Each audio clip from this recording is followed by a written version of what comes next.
Hero Moto's Q1 performance was weak due to the effect of the lockdown that was enforced during the major part of the Q1. Well, in our ideas for profit today, I'll discuss whether the stock merits attention despite the tepid Q1 earnings. Well, the net operating revenue fell by 63% on a year-on-year basis. That was on top of a 69.3% decline in the overall volumes. However, the average realizations saw a sharp increase of 21.1% from a year ago, and that was due to the BS6 related price hikes and no discounts.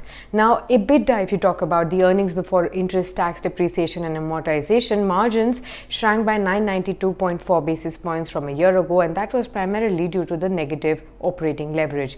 Now, as per the management, EBITDA margin was at 12% excluding the fixed costs during the lockdown.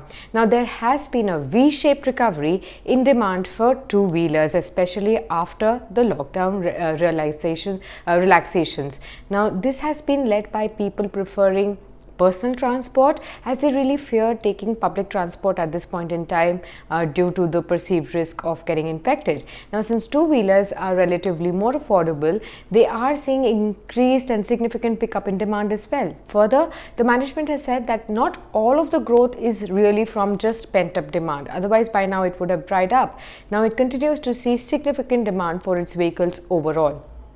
Now, the management has also highlighted that the recovery in the rural areas is stronger than that of the urban areas. The latter are getting affected due to the sporadic lockdowns being imposed in the infection areas or wherever the infections are rising. Now, but supply chain disruptions are leading to inventory levels at below normal levels, which is definitely affecting the business for now. The management has highlighted that the supply chain reliability is now improving and they would be able to ramp up the production to build inventory ahead of the festive season going on from here.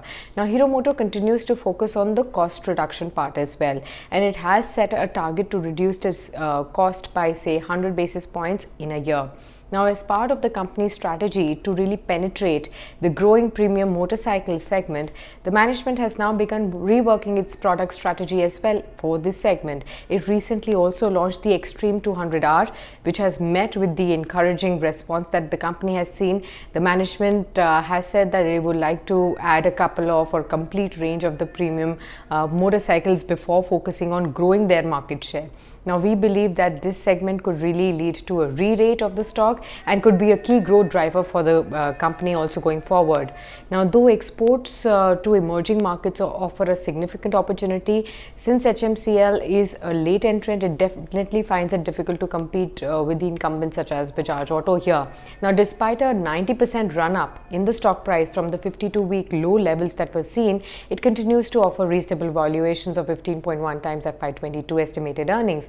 Now, we had also recommended Hero MotoCorp after partial lifting of the countrywide lockdown in June, and since June 4th the stock has gained about 22%, and that has really outperformed the Nifty's 11% gain in this period. However, we still retain the optimism on the stock, and investors could definitely look at buying this strong business and make it a part of their long-term portfolio.